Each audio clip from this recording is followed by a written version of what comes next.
यदि आप इस चैनल पर पहली बार विजिट कर रहे हैं तो इसी तरीके की वीडियो पाने के लिए आप इस चैनल को सब्सक्राइब कर लें और बेल आइकन प्रेस कर दें ताकि नई वीडियो की नोटिफिकेशन आप तक पहुंच सके। धन्यवाद। आज हम लोग इस वीडियो में प्रश्नावली 8.2 के प्रश्नों का हल देखेंगे। तो प्रश्न नंबर 1 दिया हुआ है, परवलय x² बराबर 4y और वृत्त 4x² प्लस 4y² बराबर 9 के मध्यवर्ती क्षेत्र का क्षेत्रफल ज्ञात करना है। यानी एक परवलय दिया हुआ है और एक वृत्त दिया हुआ है।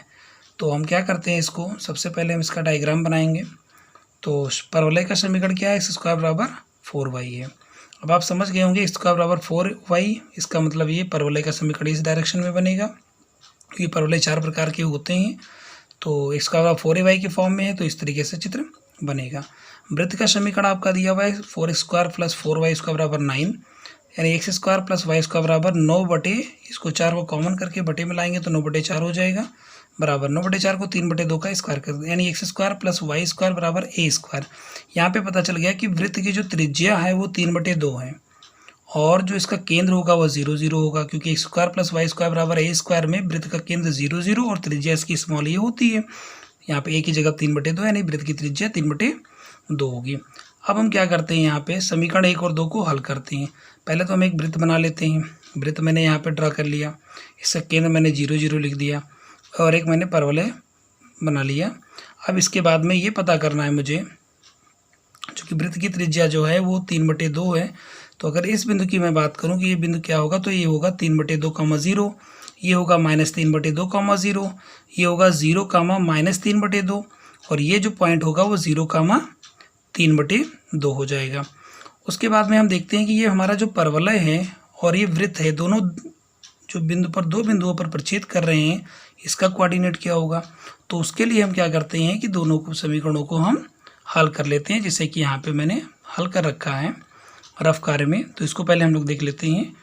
4x² बराबर प्लस 4y² बराबर 9 है।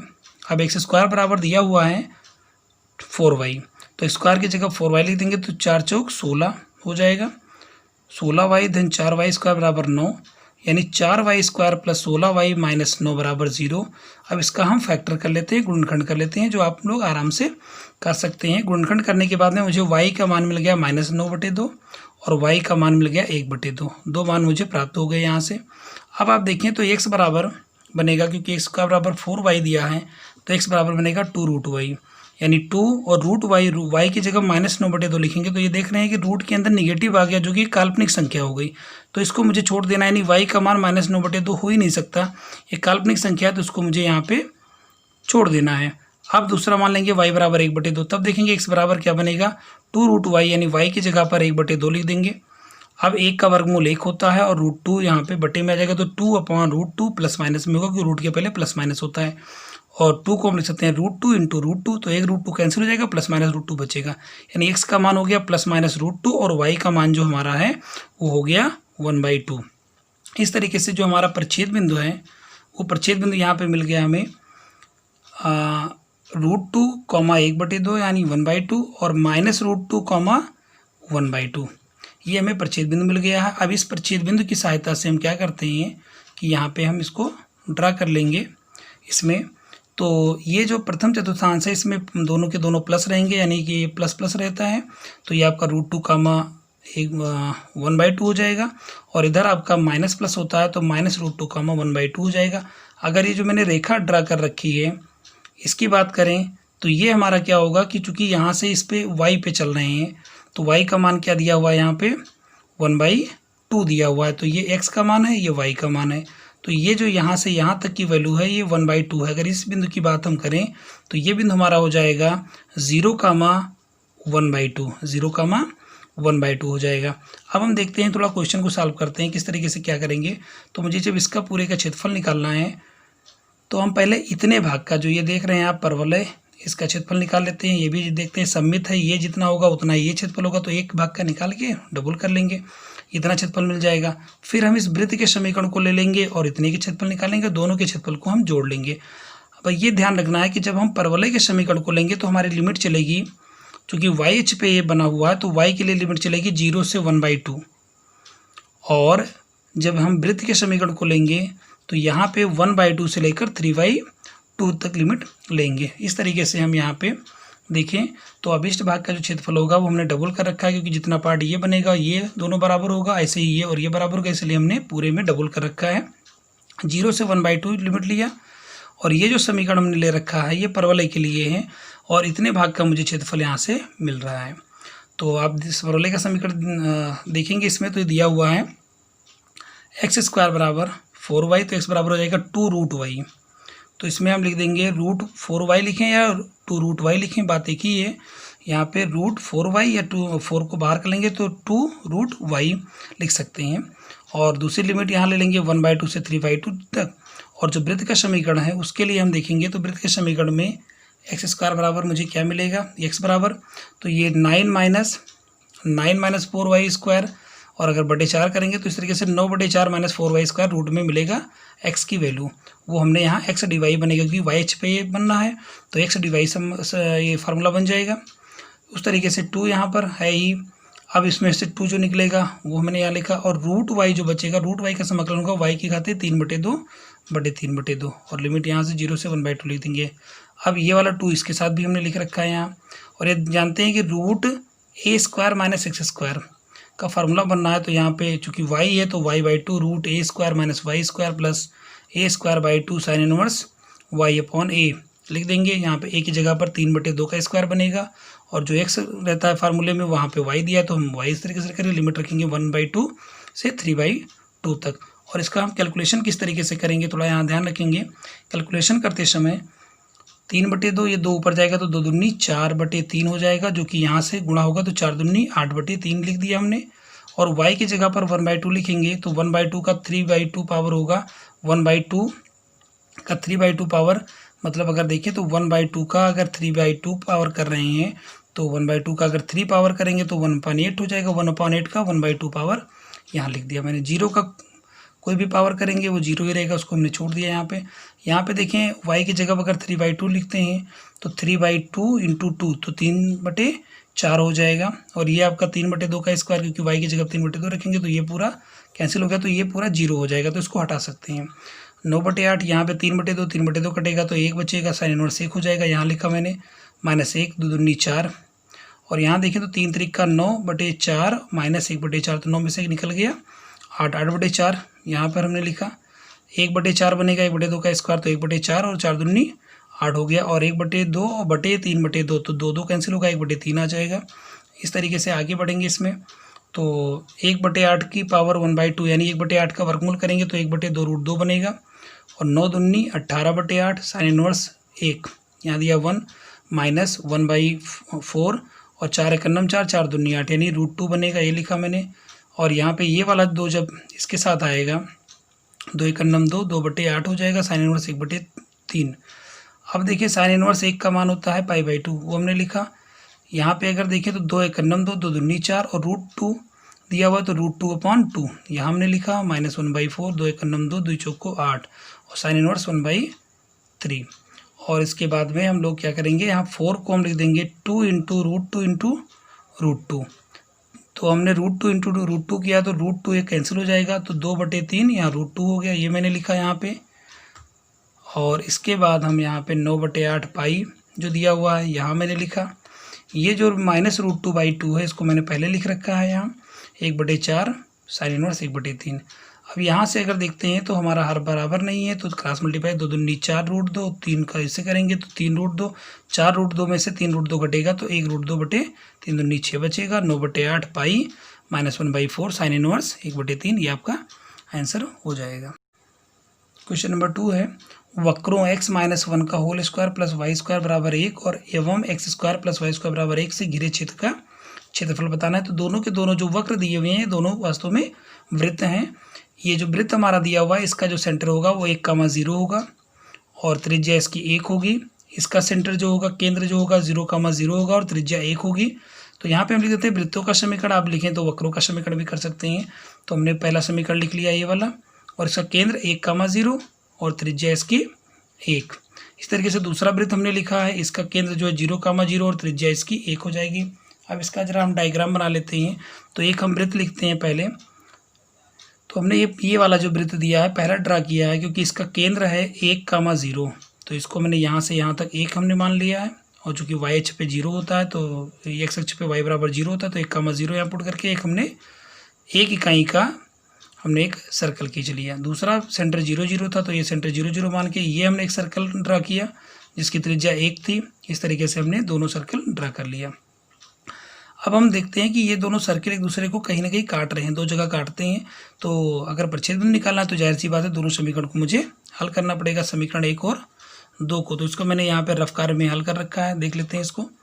x-1 का whole square plus Y square बराबर 1 और X square plus Y square बराबर 1 दिया है, तो दोनों 1 के बराबर है, दोनों समीकरण को हम बराबर करते हैं, वाई स्क्वायर कैंसिल होता है, x-1 का होल स्क्वायर बराबर एक्स स्क्वायर, तो x-1 बराबर हो जाएगा, इधर रूट लगेगा, एक्स स्क्वायर प्लस माइनस होगा। अब आप जानते हैं कि अगर प्लस एक्स लेते हैं तो एक्स कट जाता है, ये कोई मान्य नहीं होगा ये।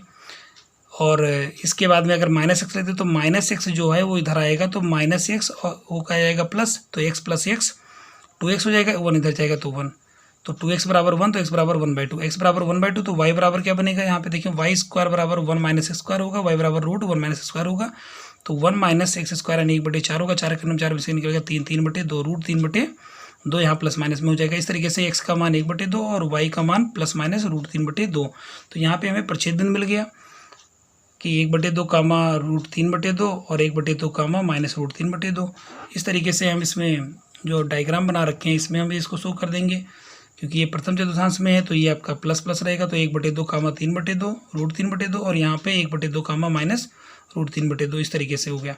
अब चूंकि हमें इसके घिरे भाग का क्षेत्रफल निकालना है तो उसके लिए हम क्या करेंगे कि ये जो हमारा क्षेत्रफल है ये पूरे वृत्त का, इसके लिए हम क्या करते हैं, क्षेत्रफल निकालने के लिए इस वाले वृत्त को हम ले लेते हैं, जो हमारा ये पहला वृत्त था उस वृत्त के समीकरण को लेते हैं और लिमिट ले लेंगे 0 से। ये जो पॉइंट हमारा है ये पॉइंट होगा 1/2, यानी ये 1/2 कॉमा रूट 3/2 दिया हुआ, तो यहाँ पे ये पॉइंट जो हमारा होगा ये हो जाएगा 1/2 कॉमा 0, तो 0 से 1/2 लिमिट लेते हैं इसमें, यहाँ देख लें, तो 0 से 1/2 लिमिट लेते हैं और इस वाले वृत्त के समीकरण को लेते हैं।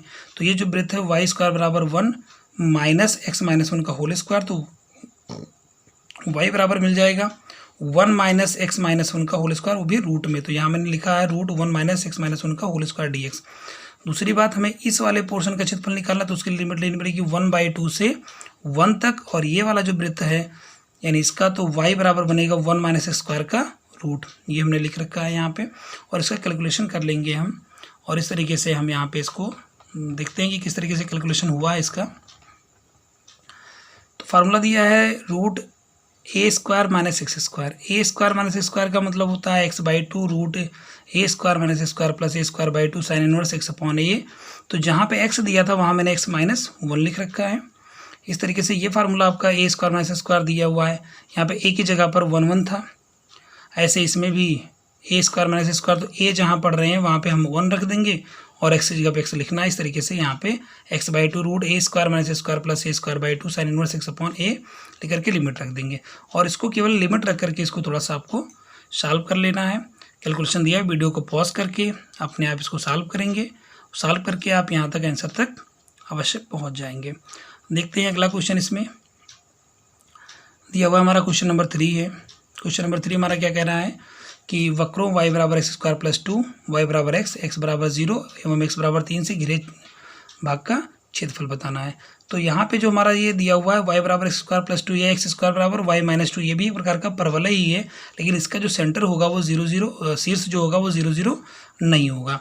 उसके लिए परवलय जो कि दिया है एक्स स्क्वायर बराबर 4ay के फॉर्म में, ये यानी परवलय इसी तरीके से बनेगा। लेकिन हम देख लेते हैं कि ये हमारे YH को कहाँ काट रहा है, तो YH पे x बराबर 0 पुट करेंगे तो x बराबर 0 करेंगे तो y बराबर हमें 2 मिल जाएगा। इस तरीके से 2 पे ये कैंसिल वो करेगा, परिच्छेद करेगा, शीर्ष इसका होगा। इस तरीके से ड्रा कर लेते हैं। और एक रेखा y बराबर x है, तो y बराबर x जो रेखा होगी वो इस तरीके से होगी, मूल में से जाने वाली रेखा होगी। और एक रेखा x बराबर 0, तो x बराबर 0 आपका जो रेखा है वो वास्तव में YH का समीकरण होता है x बराबर 0, और XH का समीकरण y बराबर 0 होता है। तो x बराबर 0 दिया यानी YH की बात कर रहे हैं, और x बराबर 3 हमने एक रेखा खींची हुई है। इस तरीके से ये रेखा और ये जो रेखा है, ये रेखा और परवलय के बीच में जो भाग मिल रहा है इसका हमें क्षेत्रफल निकालना है। तो इसके लिए हम क्या करेंगे, वक्र का समीकरण जो दिया है एक्स स्क्वायर बराबर वाई माइनस 2 लिख लिया, रेखा का समीकरण वाई बराबर एक्स बराबर 0 और एवं एक्स बराबर 3 है। अब इस भाग का क्षेत्रफल मुझे निकालना है। तो हम देखेंगे यहाँ पे अगर हम इतने का क्षेत्रफल निकाल लेते हैं, ये जो देख रहे हैं आप, इतने भाग का अगर हम क्षेत्रफल निकालते हैं उसमें से इस वाले भाग को अगर घटा दें तो ये भाग हमें मिल जाएगा। तो इसका क्षेत्रफल निकालने के लिए हम क्या करेंगे, y1 यानी 0 से देखें लिमिट आप, तो 0 से लिमिट ले लेंगे इसकी 3 तक, और 0 से जब 3 तक लिमिट लेंगे यहाँ पे तो आपको इतने एरिया का जो क्षेत्रफल है वो मिलेगा। और साथ में आप क्या ले लेंगे, इसमें परवलय का समीकरण ले लेंगे। तो यहाँ पे परवलय का समीकरण क्या बनेगा, y के हिसाब से y dx, तो y बराबर हो जाएगा एक्स स्क्वायर प्लस 2, तो एक्स स्क्वायर प्लस 2 हो गया माइनस एक्स y2, ये रेखा का समीकरण ले लिया गया y बराबर एक्स, और इस तरीके से वो सॉल्व कर लेंगे, आपको आंसर मिल जाएगा। चलिए देखते हैं अगला क्वेश्चन नंबर 4 है, समाकलन का प्रयोग करते हुए यानी इसका उपयोग करते हुए एक ऐसे त्रिभुज का क्षेत्रफल ज्ञात कीजिए जिसके शीर्ष 3 दिए हुए हैं, -1,0 1,3 है और 3,2 है। काफ़ी महत्वपूर्ण प्रश्न है इस तरीके का, इसमें 3 शीर्ष दिए हुए हैं। इस तरीके का क्वेश्चन आप 9th में भी देख चुके हैं, 10th में भी देख चुके हैं, और उसमें एक कार्तीय तल का जो फार्मूला होता है उससे क्षेत्रफल निकालते हैं, लेकिन यहाँ पे हमें समाकलन का उपयोग करते हुए इसका क्षेत्रफल निकालना है। तो दिए गए शीर्ष जो दिए हैं -1,0 1,3 और 3,2 दिया हुआ है, तो इसको पहले हम क्या करते हैं, इसको ग्राफ पर हम इस तरीके से डायग्राम बना लेते हैं इसका। तो यहाँ पे ये आपका हो गया एक्स अक्ष और ये हो गया वाई अक्ष।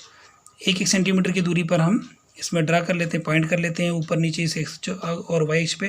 तो ये आपका -1,0 होगा, और ये आपका इस पे आप जाएंगे, यहाँ से 1 जाएंगे, इस पे हम 3 जाएंगे तो 1,3 हो जाएगा। इस पर अगर यहाँ से हम इधर 3 जाएंगे, इस पे 2 जाएंगे तो हमारा 3,2 हो जाएगा।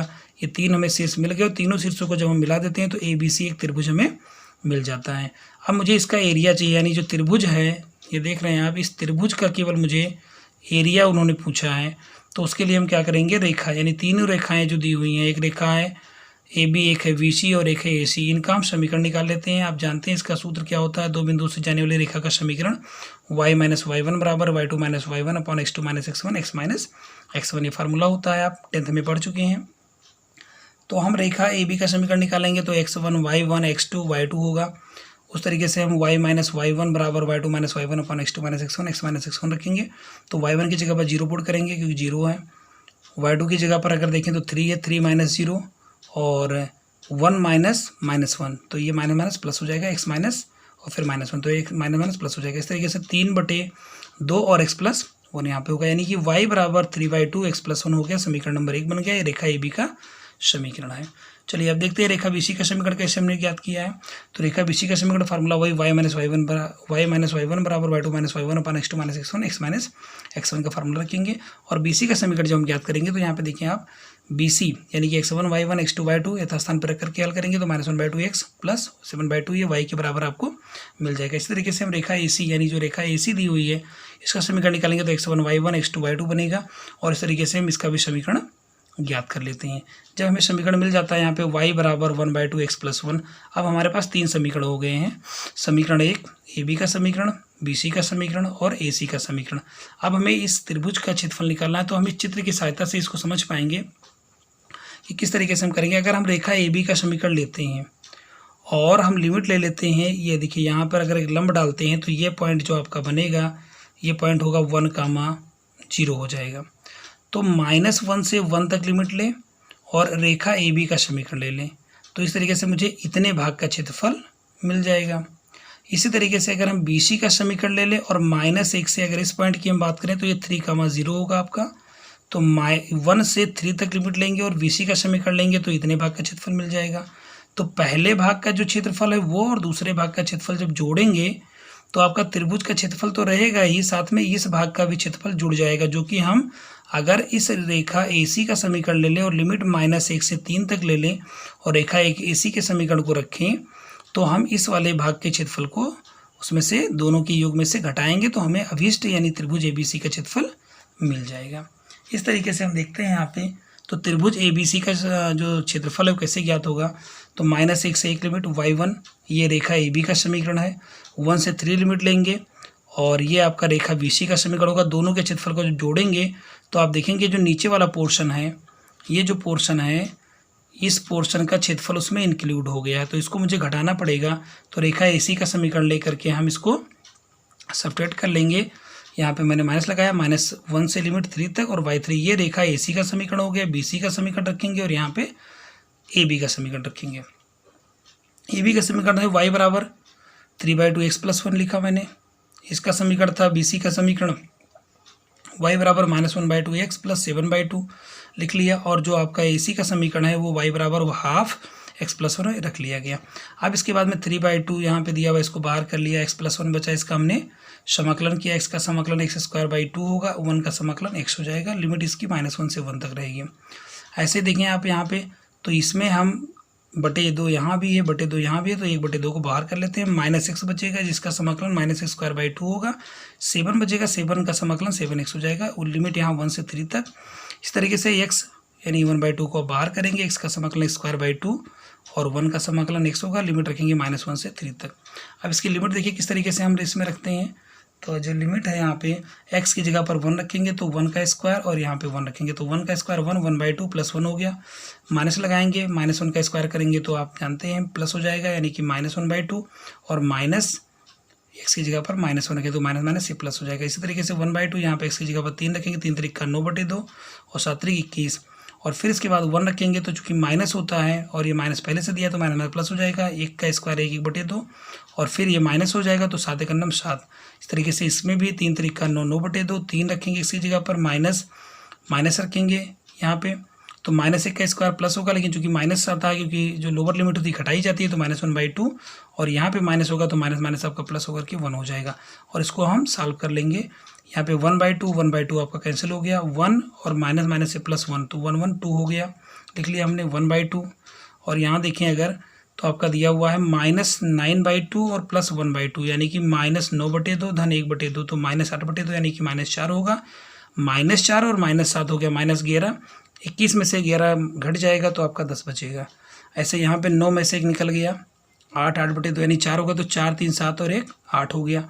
अब ये 2 यहाँ कैंसिल हो गया, यहाँ 3 बचा, 2 पंचे यहाँ हो जाएगा 10, तो यहाँ 5 बचा, 2 चौको 8 हो जाएगा। इस तरीके से 3 5 और ये 3 धन 5 -4, तो 5 3 8 में से 4 निकल गया, 4 वर्ग इकाई। इस तरीके से इसका आंसर हो गया। अब देखते हैं इसका लास्ट क्वेश्चन जो हमारा है, बिल्कुल कह सकते हैं सेम इसी तरीके से है, बस इसमें अंतर ये है कि यहाँ पे शीर्ष उन्होंने दे नहीं रखा है, यहाँ पे शीर्ष नहीं दे रखा है, तो इन्होंने भुजाओं का जो है समीकरण दे रखा है। और अभी हमने जो प्रश्न हल किया प्रश्न नंबर 4, उसमें क्या था, उसमें शीर्ष दिया हुआ था, भुजा हमें ज्ञात करना था। चूँकि ये भी जानते हैं कि शीर्ष की भी जरूरत पड़ती है, क्योंकि उसमें जो हमें उच्च सीमा निम्न सीमा लेनी होती है, तो इसीलिए हमें शीर्ष भी चाहिए और समीकरण भी चाहिए। तो यहाँ पे समीकरण दे रखे हैं, हमें शीर्ष निकालना पड़ेगा। तो हम एक चित्र बना लेते हैं, और चित्र बनाने के बाद में इन भुजाओं की सहायता से हम उनको प्रच्छेद बिंदु निकाल लेंगे, और हम एक इस तरीके से एक त्रिभुज बनाएंगे, और त्रिभुज का क्षेत्रफल हम ज्ञात करेंगे प्रश्न नंबर 4 की तरह।